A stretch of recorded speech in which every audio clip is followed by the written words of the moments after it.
विधानसभा चुनाव में देश दुनिया की सारी बड़ी अपडेट इस के सामने मौजूद दोस्तों चलेंगे। सबसे पहले सबसे बड़ी अपडेट में आपको बताएंगे देश के सबसे बड़े राज्यों में से एक महाराष्ट्र के अंदर आखिरकार इलेक्शन के अनाउंसमेंट कर दिया गया है। बताएंगे कौन कौन से दिन चुनाव में वोट डाले जाने वाले हैं दोस्तों। इसके बाद कांग्रेस पार्टी अभी हरियाणा को लेकर पूरी तरीके से मजबूती से इलेक्शन कमीशन ऑफ इंडिया को घेरने में लगी है। बताएंगे क्या नायब सिंह सैनी के शपथ ग्रहण समारोह को रोका जाएगा। बताएंगे कांग्रेस पार्टी के नेता की ओर से बड़ी जानकारी दी गई है दोस्तों और बूथवार डेटा इकट्ठा किया जा रहा है। इसी के साथ में कांग्रेस पार्टी की सबसे बड़ी नेत्री प्रियंका गांधी चुनाव लड़ने जा रही है दोस्तों। बताएंगे कौन से सीट से पार्टी ने उनको मैदान में उतारा है। इसी के साथ में कांग्रेस पार्टी महाराष्ट्र के अंदर गुजरात अस्मिता का खेलेगी कार्ड। बताएंगे किस तरीके के बयान दिए गए हैं दोस्तों। राहुल गांधी से चुनाव हारने के बाद स्मृति ईरानी फिर से सीरियल में लौटने लगी है। बताएंगे क्या है पूरी अपडेट दोस्तों। इसी के साथ में लाखों लोगों की भीड़ एक इशारे पर इकट्ठा करने वाले नेता ने बीजेपी को चुनाव हराने का कर दिया है खुला ऐलान। बताएंगे चुनावी राज्य महाराष्ट्र से कौन से बड़े नेता की अपील है दोस्तों। एक एक करके चलेंगे सारी बड़ी अपडेट की तरफ। लेकिन उससे पहले अगर आप भी मानते हैं कि प्रियंका गांधी को राजनीति में एंट्री लेनी चाहिए और कांग्रेस पार्टी को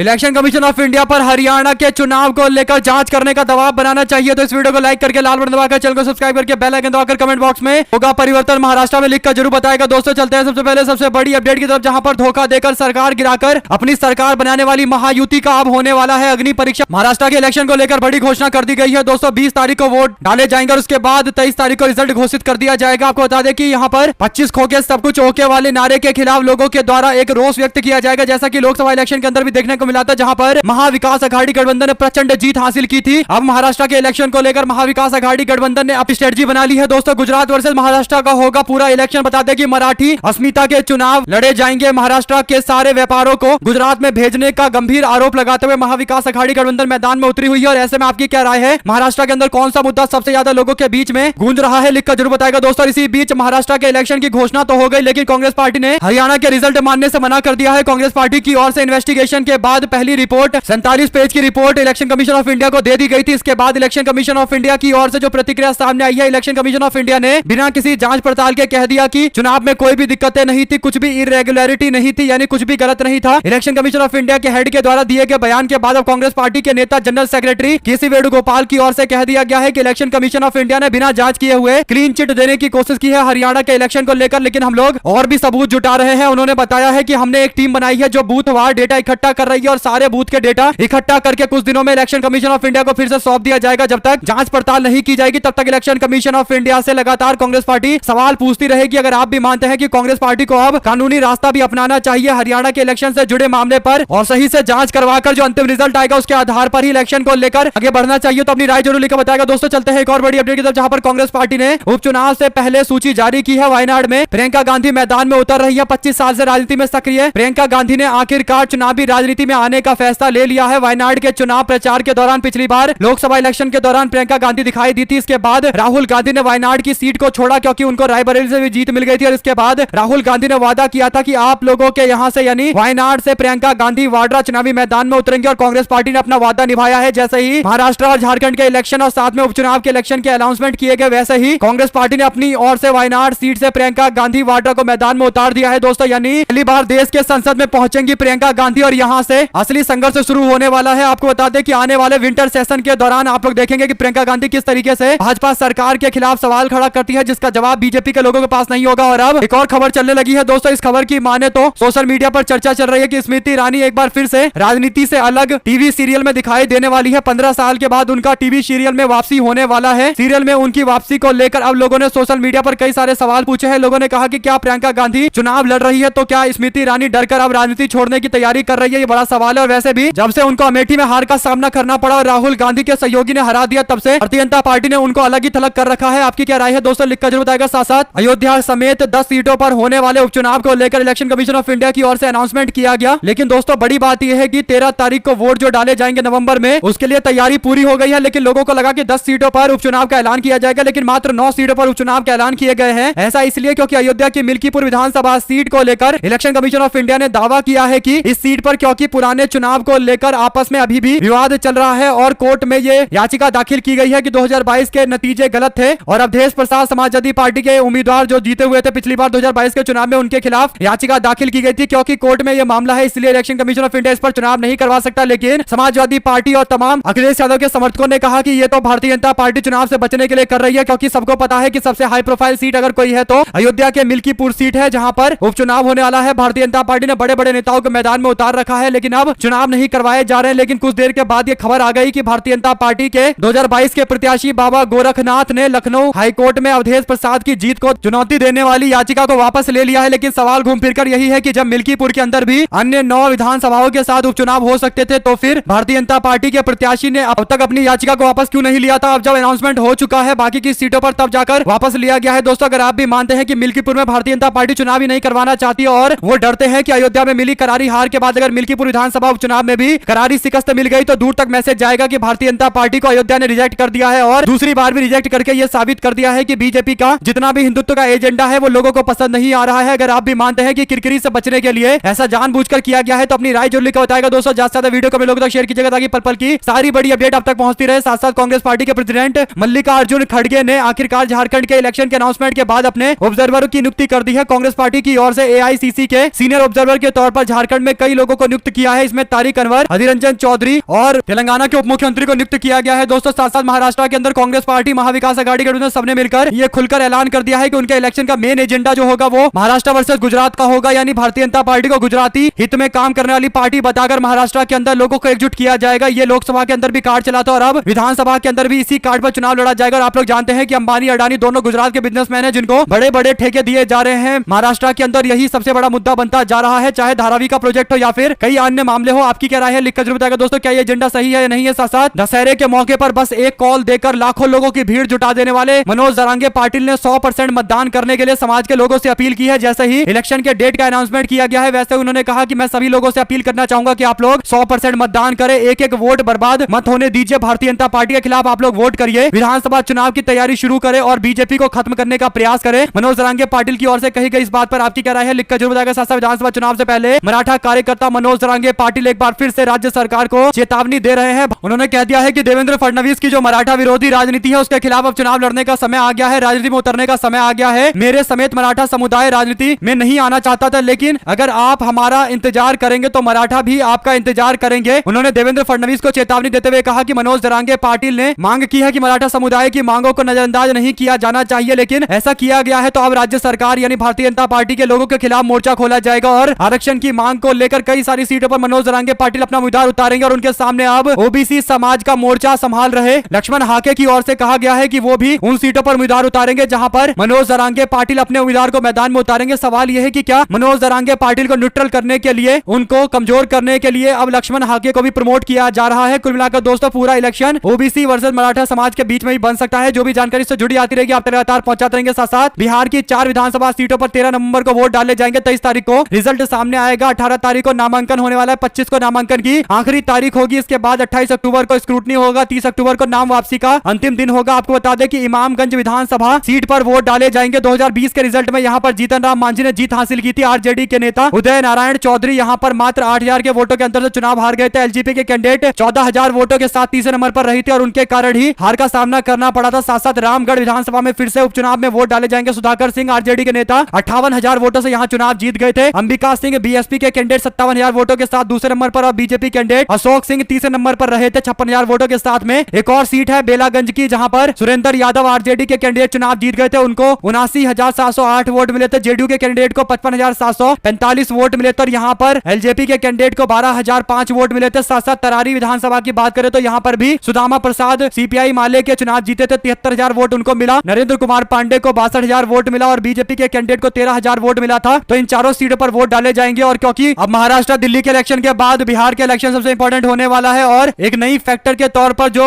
उभरकर सामने आ रहे हैं प्रशांत किशोर और उनकी पार्टी जन सुराज, उसमें कितनी ताकत है ये भी इसी उपचुनाव से पता चलेगा। जो भी जानकारी आती रहेगी आप लगातार पहुंचाते रहेंगे। साथ साथ गुलाम अहमद मीर को जम्मू कश्मीर के अंदर कांग्रेस पार्टी ने विधायक दल का नेता चुना है। कांग्रेस पार्टी के नेता मल्लिकार्जुन खड़गे की ओर से यह जानकारी दे दी गई है। दोस्तों, केसी वेणुगोपाल ने फैसला ले लिया। साथ साथ कांग्रेस पार्टी के प्रदेश अध्यक्ष पद को लेकर हरियाणा में अब तैयारी चल रही है कि किसको जिम्मेदारी दी जा सकती है। आपको बता दें कि 2 अलग-अलग गुट के 2 अलग-अलग कैंडिडेट है जिनमें से किसी एक को नॉमिनेट किया जा सकता है। हुड्डा गुट की बात करें तो गीता भुक्कल या अशोक अरोड़ा को मौका दिया जा सकता है, नेता विपक्ष और प्रदेश अध्यक्ष बनाया जा सकता है, या फिर कुमारी सैलजा को मौका दिया जा सकता है, या फिर चंद्रमोहन को मैदान में उतारा जा सकता है। जो भी जानकारी से जुड़ी आती रहेगी आप लगातार पहुंचाएंगे। साथ साथ बीजेपी के अध्यक्ष पद के चुनाव के लिए दल ने एक कमेटी गठित की है, उनकी पार्टी के दल ने कमेटी गठित की है। दोस्तों, भारतीय जनता पार्टी ने अध्यक्ष पद के चुनाव के लिए जो कमेटी गठित की है उसमें डॉक्टर के लक्ष्मण को राष्ट्रीय चुनाव अधिकारी नियुक्त किया गया है। नरेश बंसल, रेखा वर्मा और समित पात्रा सह चुनाव प्रभारी अधिकारी बनाए गए हैं। साथ साथ दोस्तों बहराइच दंगे के बाद पहली बार मीटिंग कर रहे योगी आदित्यनाथ के हंसी को लेकर समाजवादी पार्टी के समर्थकों ने निशाना साधा है। समाजवादी पार्टी से जुड़े हुए सूर्या समाजवादी की ओर से कहा गया कि चेहरे की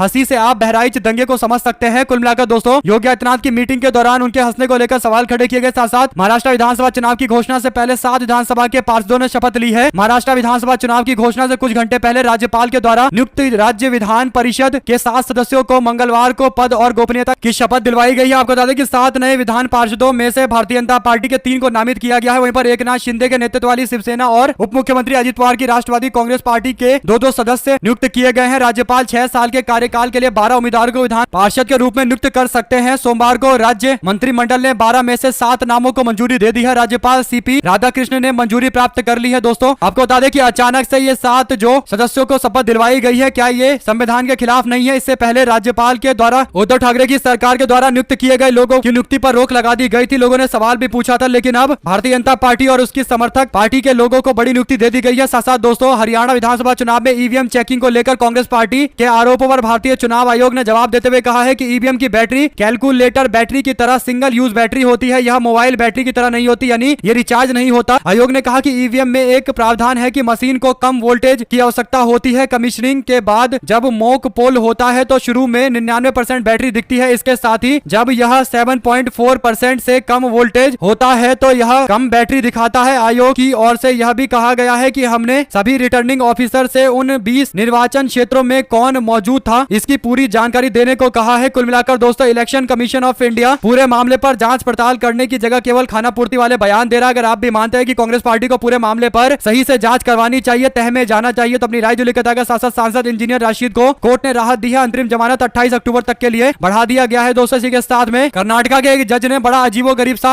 एक बयान दिया है। दोस्तों कर्नाटका के हाईकोर्ट के जज कहते हैं कि मस्जिद के अंदर में जय श्री राम का नारा लगाने से किसी की धार्मिक भावना आहत नहीं होती। इस पर लोगों ने तर्ज कसते हुए कहा कि जज साहिबान की बात बिल्कुल दुरुस्त है। एक नारा भर लगाने से भावना कैसे आहत हो सकती है? जब वो ये फैसला सुना रहे थे कोर्ट में मौजूद लोगों को वही भजन कीर्तन शुरू कर देना चाहिए था। सवाल यह है दोस्तों कि अगर लोग मस्जिद में जा रहे हैं तो वो किसी और का धार्मिक स्थान है, तो वहां पर दूसरे धर्म की नारेबाजी करने की इजाजत क्यों मिलनी चाहिए? और ये दूसरे तरीके से भी सही माना जाना चाहिए जहां पर किसी मंदिर के अंदर भी किसी और दूसरे धर्म के नारेबाजी को अलाउ नहीं करना चाहिए। अगर आप भी मानते हैं कि कर्नाटका के जज के द्वारा ये कहना कहीं ना कहीं उनके कानून की अंडरस्टैंडिंग को लेकर कई सारे गंभीर सवाल खड़े जरूर करता है। दोस्तों अगर आप भी मानते हैं कि हर धार्मिक स्थल की अपनी पवित्रता होती है, अपने नियम कानून होते हैं और उसी के आधार पर उस धार्मिक स्थान पर लोगों को रहना चाहिए, तो अपनी राय जरूर लिखकर बताइएगा। साथ साथ महाराष्ट्र चुनाव को लेकर जनता उत्साहित है क्योंकि उसको बीजेपी को सबक सिखाने का मौका मिल रहा है। कांग्रेस पार्टी के नेत्री सुप्रिया शिनेट बोली, कहा झारखंड में अपनी चुनी हुई सरकार के साथ हुई बदसलूकी का बदला जनता लेगी। चुनाव आयोग को हमने ईवीएम में हुई अनियमितताओं की जानकारी दे दी है। आयोग को निष्पक्ष चुनाव कराने हैं, आयोग पलड़ा नहीं झाड़ सकता। आपकी क्या राय है दोस्तों लिखकर जरूर बताएगा। साथ साथ 2 साल महाराष्ट्र को गुजरात से चलाया गया। आदित्य ठाकरे ने कहा कि 2 साल महाराष्ट्र को गुजरात से चलाया गया और महाराष्ट्र की जनता को यही तय करना है कि उनको अपनी सरकार गुजरात से चलवानी है या फिर महाराष्ट्र से चलवाना है। आपकी जो भी राय हो दोस्तों लिखकर जरूर बताएगा। साथ साथ उत्तर प्रदेश विधानसभा चुनाव की 9 सीटों पर उपचुनाव की तारीख का ऐलान हो गया है। 13 नवंबर को मतदान होंगे जबकि वोटों की गिनती 23 नवंबर को होगी। इस उपचुनाव को उत्तर प्रदेश में 2 साल के बाद होने वाले विधानसभा चुनाव के सेमीफाइनल के तौर पर देखा जा रहा है। और ऐसे में कांग्रेस पार्टी को कितनी सीटों पर चुनाव लड़ने का मौका समाजवादी पार्टी की ओर से मिलेगा, ये बड़ा सवाल है। कुछ लोग बोल रहे हैं कि महाराष्ट्र के अंदर भी क्योंकि इलेक्शन और समाजवादी पार्टी कुछ एक सीट महाराष्ट्र में भी जीतती है तो फिर वो कोशिश कर रहे हैं कि कांग्रेस पार्टी और महाविकास आघाड़ी गठबंधन से महाराष्ट्र के अंदर भी कुछ सीटें ली जाए और चुनाव लड़ा जाए और उसके आधार पर ही उपचुनाव में कितनी सीटें कांग्रेस पार्टी को दी जाएगी ये भी तय किया जाएगा। आपको क्या लगता है लिखकर जो जाएगा। साथ साथ दिल्ली में अचानक से कांग्रेस पार्टी के नेता प्रतिपक्ष राहुल गांधी से मुलाकात करने के लिए पूर्व मुख्यमंत्री मध्य प्रदेश कमलनाथ पहुंच गए हैं। उनके आवास पर दोनों के बीच मुलाकात हुई है। 2 घंटे तक चर्चा चली है। राष्ट्रीय स्तर की राजनीति को लेकर ही जरूर चर्चा की गई होगी। आपकी क्या राय है लिखकर जो जाएगा। साथ साथ हिंदू राष्ट्र होने की वजह से हमारा नेपाल बर्बाद हो गया, इसलिए हमें हिंदू राष्ट्र को उठाकर फेंकना पड़ा। दरअसल दोस्तों नेपाल के पूर्व मंत्री की ओर से एक इंटरव्यू के दौरान ये सारी बातें कही गई है। उन्होंने मीडिया से बात करते हुए कहा है कि हमारा नेपाल भी हिंदू राष्ट्र हुआ करता था, तब हमारी स्थिति काफी खराब हो गई थी। भारत बाबा साहब के संविधान पर इतना अच्छा काम कर रहा है, हमने तो